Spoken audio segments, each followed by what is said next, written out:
Chapter 12, Jason. Jason had a small face and a big mouth. He had the second biggest mouth in Mrs. Jules's class, and there were an awful lot of big mouths in that class. Mrs. Jules, Jason called without raising his hand. Joy is chewing gum in class. Joy had the biggest mouth in Mrs. Jules's class, and it was filled with gum. There was hardly even room for her tongue.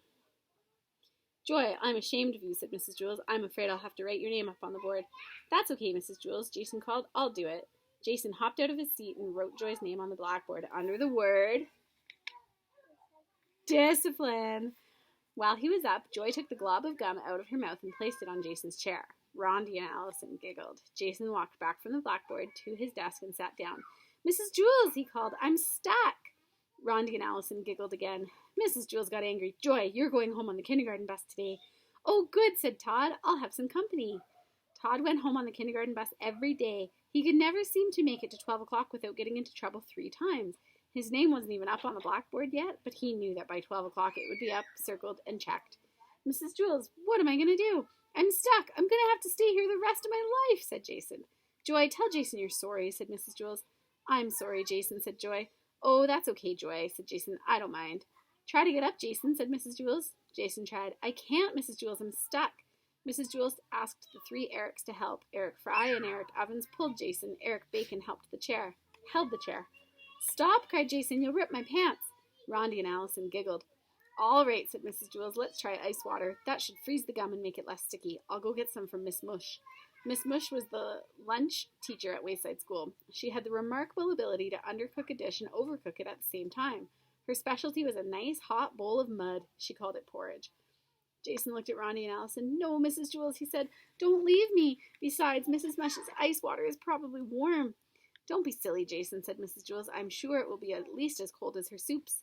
Rondi and Allison leered at Jason. No, Mrs. Jules, don't go, begged Jason. I'll be right back, Jason, said Mrs. Jules. She went to Miss Mush for some water. As soon as Mrs. Jules stepped out the door, Rondi and Allison jumped up from their seats and started to tickle Jason. He laughed until his hair turned purple. The girls got back to their seats just as Mrs. Jules returned. Mrs. Jules carried a big bucket of ice-cold water. Oh, no, please don't, no, Jason pleaded. We have no choice, said Mrs. Jules. She threw the water all over him. Well, said Mrs. Jules, try to get up. Jason was drenched. I'm wet and I'm cold and I'm still stuck. Oh, well, it didn't work, said Mrs. Jules. At least we tried. Now I guess we'll have to cut your pants off. Rondi and Allison giggled. No, Mrs. Jules, no, Jason screamed. I don't mind being stuck here. I'm really very comfortable. Don't be silly, Jason, said Mrs. Jules. Don't cut off my pants, said Jason. The 3 Erics can carry you to the bathroom, said Mrs. Jules. I'll ask Louis to call your mother. She can bring you a new pair of pants. The 3 Erics took hold of Jason's chair and turned him upside down. No, Mrs. Jules, said Jason. Now I'll always have a place to sit down. I won't have to worry about finding a seat on the bus. The 3 Erics began to take him away. Wait, said Joy. Mrs. Jules, if I can get Jason unstuck, do I still have to go home on the kindergarten bus? All right, said Mrs. Jules. If you can somehow get Jason free, you don't have to go home early. Don't trust her, Mrs. Jules, said Jason. He was still hanging upside down. I'll just kiss him, said Joy. No, Jason screamed. Don't let her kiss me, Mrs. Jules. Throw water on me, tickle me, cut off my pants, hang me upside down from the ceiling, but don't let her kiss me. I'll just kiss him on the nose, said Joy. We've got nothing to lose, Jason, said Mrs. Jules. Oh, who would want to kiss Jason, said Allison. Jason hung helplessly upside down. Joy stepped up and kissed him on the nose. Jason fell out of the chair and hit his head on the floor. Rondi and Allison giggled. Darn, said Todd. Now I'll have to go home alone again. Joy erased her name from the board. Did you like that chapter? Chapter 13, Rondi. Rondi had 22 beautiful teeth. Everyone else had 24. Rondi was missing her 2 front teeth, and those were the most beautiful teeth of all. Your front teeth are so cute, said Mrs. Jules. They make you look just adorable. But, Mrs. Jules, said Rondi, I don't have any front teeth. I know, said Mrs. Jules. That's what makes them so cute. Rondi didn't understand. Oh, Rondi, I just love your 2 front teeth, said Maricia. I wish I had some like that. But I don't have them, said Rondi. That's why I love them so much, said Maricia. Oh, this is silly, says Rondi. Everybody thinks the teeth I don't have are cute. I'm not wearing a coat. Don't you all just love my coat? What about my 3rd arm? I don't have one. Isn't it lovely? Love your hat, Rondi, said Joy. I'm not wearing a hat, Rondi screamed. That's what makes it so interesting, said Joy. Don't you think so, Leslie? Oh, yes, said Leslie. It's a very nice hat. Nice boots, too. I'm not wearing boots. Rondi insisted. Yes, said Joy. Very nice boots. They go so well with your hat. What hat? Asked Rondi. Yes, Leslie agreed. Rondi showed excellent taste by not wearing the hat or the boots. They go so well together. Rondi had had enough. She covered her head so no one could see her hat. She put her feet under her desk so nobody could see her boots. Then she closed her mouth tightly so nobody could ever see her two front teeth. Suddenly, everybody who was sitting near her began to laugh. What's so funny? Asked Todd. The joke Rondi didn't tell, said Jason. Ask Rondi not to tell it again, Todd, said Calvin. Rondi, said Todd, don't tell it again. Rondi was horrified. She didn't know what to do. She kept her mouth shut and just stared at Todd. To her amazement, Todd laughed. Hey, everybody, called Todd. Listen to Rondi's joke. Rondi didn't say a word, but the rest of the class began to laugh. Mrs. Jules got very angry. She wrote Rondi's name on the blackboard under the word discipline. The classroom is not the place for jokes, she said. But, Mrs. Jules, said Rondi, I didn't tell a joke. Yes, I know, said Mrs. Jules, but the funniest jokes are the ones that remain untold. Okay, said Rondi. If that's what you want, then that's what you'll get. I'll tell a joke. That way, I won't disturb the class. And tomorrow I'll wear boots and a hat. Of course, you won't like them as much as the ones I didn't wear today, so I better hurry up and tell my joke before you all start to laugh. There was a monkey sitting in a banana tree. He was very hungry. He knew that somewhere in the tree there was a magic banana, and that once he ate that banana, he wouldn't be hungry anymore. He ate one banana. That wasn't it. He was still hungry. He ate another banana. That wasn't it either. He was still hungry. Finally, after he ate his 10th banana, he wasn't hungry anymore. I knew I'd find it, he said. It's too bad I didn't eat that one first. I wouldn't have had to waste all those other bananas. Nobody laughed. Nobody had even listened to Rondi. Mrs. Jules was busy teaching arithmetic, and everyone else was paying strict attention. Rondi slapped herself in the face to make sure she was really there. She was. The bell rang for recess. Rondi ran outside. She was very upset. Louis, the yard teacher, saw her. Butterfly! Why the frown, Rondi? He said. Come on, smile. Let me see your cute front teeth. Rondi screamed. She socked Louis in the stomach and then bit his arm with her missing teeth. And that kind of bite hurts the worst. Did you like that one? Or was it confusing? 14. Sammy. It was a horrible, stinky, rainy day. Some rainy days are fun and exciting, but not this one. This one stunk. All the children were wet and wore smelly raincoats. The whole room smelled awful. Oh, it stinks in here, said Marcia. Everybody laughed, but she was right. There was one good thing, however. There was a new boy in class. New kids are always fun, except no one could even tell what the new boy looked like. He was completely covered by his raincoat. Class, said Mrs. Jules, I'd like you all to meet Sammy. Let's show him what a nice class we can be. Leslie walked up and smiled at Sammy, but her smile quickly turned into a frown. You smell terrible, she said.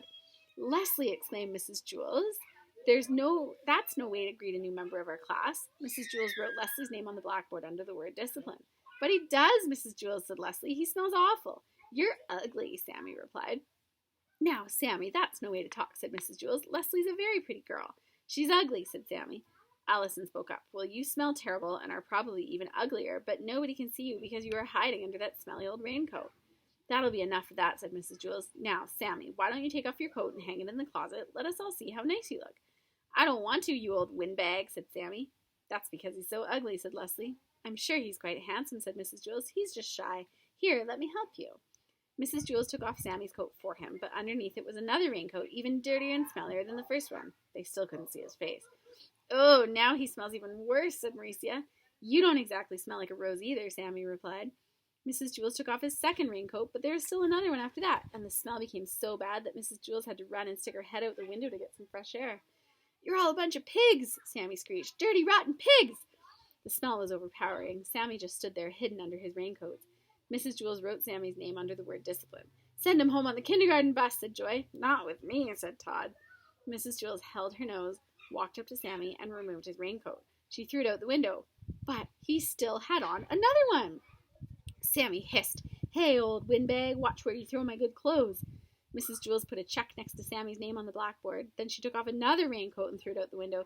The smell got worse, for he still had on another one. Sammy began to laugh. His horrible laugh was even worse than his horrible voice. When Sammy first came into the room, he was 4 feet tall.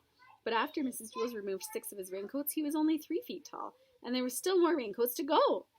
Mrs. Jules circled his name and removed another coat. She threw it out the window. Then she put a triangle around the circle and threw another one of his coats outside. She kept doing this until Sammy was only 1.5 feet high. With every coat she got off, Sammy's laugh got louder and the smell got worse. Some of the children held their ears. Others could hold only one ear because they were holding their nose with the other hand. It was hard to say which was worse, the laugh or the smell. Sammy stopped laughing and said, "Hey, old windbag, if you take off one more coat and throw it out the window, I'll bite your head off." "They smell too bad for me to allow them in my classroom," said Mrs. Jules. "You can pick them up when you leave." "They smell better than you do, pighead," Sammy shouted. Mrs. Jules didn't stop. She took off another one of his coats, then another and another. Sammy was only 4 inches tall, 3 inches tall, 2 inches tall. At last she removed the final coat. All that was there was a dead rat. "Well, I don't allow dead rats in my classroom," said Mrs. Jules. She picked it up by the tail, put it in a plastic bag, and threw it away. Mrs. Jules didn't allow dead rats in her class. Todd once brought in a dead rat for show and tell, and Mrs. Jules made him throw that one away too. "I'm glad Sammy isn't allowed in our classroom," said Rondi. "I didn't like him very much." "Yes," said Mrs. Jules, "we caught another one." Dead rats were always trying to sneak into Mrs. Jules' class. That was the third one she'd caught since September.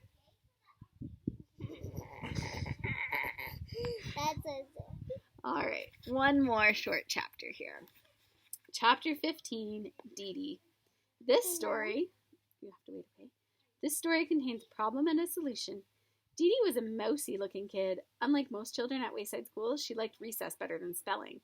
As soon as the recess bell rang, she would jump up from her seat and run out the door. There were big signs in Wayside School on every floor. "No jumping down the stairs." Dee Dee never seemed to notice the signs. She jumped down the stairs. Some children took the stairs 2 at a time. Dee Dee took them 10 at a time. That was on the way down. It was funny. She never seemed to be in quite the same hurry on the way back up. There was another sign at Wayside School. "No cutting across the grass." Dee Dee must not have seen that one either. She cut across the grass and ran up to Louis, the yard teacher. "I want a green ball," Dee Dee said. The green balls were the best. "I'm all out of green balls," said Louis. "Okay, then I want a red ball," said Dee Dee. The red balls were just about as good as the green balls. They didn't bounce as high, but actually sometimes you don't want a ball to bounce too high. "I'm all out of red balls too," said Louis. "Do you have anything left?" asked Dee Dee. Dee Dee meant anything besides the yellow ball. There was only one yellow ball at Wayside School, and Louis was always trying to get rid of it. It didn't bounce, and it never went the way you kicked. "Anything at all?" asked Dee Dee. "Today's your lucky day," said Louis. "I have one ball left just for you, the one and only yellow ball." "No, thanks," said Dee Dee. "Oh, come on, take it," said Louis. "Why don't you ever have any green or red balls?" asked Dee Dee. "I do," said Louis, "but the other children ask first. By the time you get out here, they're all gone."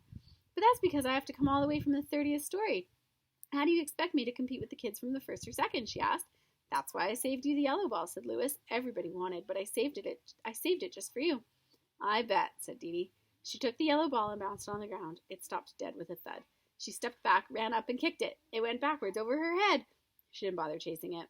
Instead, she played hopscotch with Jenny and Leslie. She thought it was disgusting. The next day, Dee Dee asked Mrs. Jules if she could go to recess early. "Why?" asked Mrs. Jules. "So I can get a green ball before Louis gives them all away," said Dee Dee. "I'm glad you have a good reason," said Mrs. Jules. "Yes, you may go, but first, spell Mississippi for me." Spelling was not Dee Dee's best subject. By the time she finally got it right, she was 5 minutes late for recess. She jumped down the stairs, cut across the grass, and ran up to Louis. There were no green balls left. There were no red balls left either. However, there was still the yellow ball. Dee Dee played jump rope with Joy and Recia. It was no better than hopscotch. So Dee Dee's problem was to figure out a way to get a green ball, or at least a red ball. You already know that this story also contains a solution. Dee Dee figured it out. See if you can too. Remember everything you know about Dee Dee, Wayside School, and Mrs. Jules. Hint, the next day, Dee Dee brought a cream cheese and jelly sandwich, some nuts, and shredded cheese in her lunchbox. Here's what happened. Just before recess, Dee Dee smeared the cream cheese and jelly all over her face. Then she stuffed her mouth with nuts and hung the shredded cheese from her nose.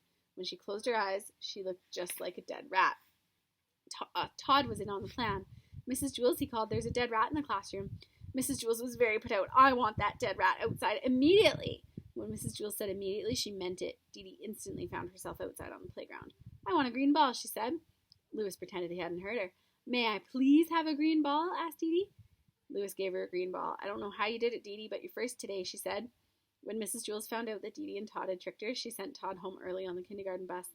Dee Dee threw the green ball on the ground. It bounced 50 feet straight in the air, and then she caught it.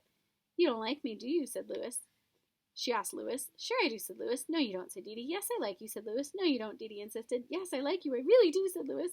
"Are you sure?" asked Dee Dee. "Yes," said Louis. "Don't you believe me?" "I guess so," said Dee Dee. "Do you like me?" asked Louis. "You bet," said Dee Dee. "You're my best friend." "Terrific," said Louis. "I always wanted to be best friends with a dead rat." What do you think? Yes, but all of them will come. But actually, I have a question.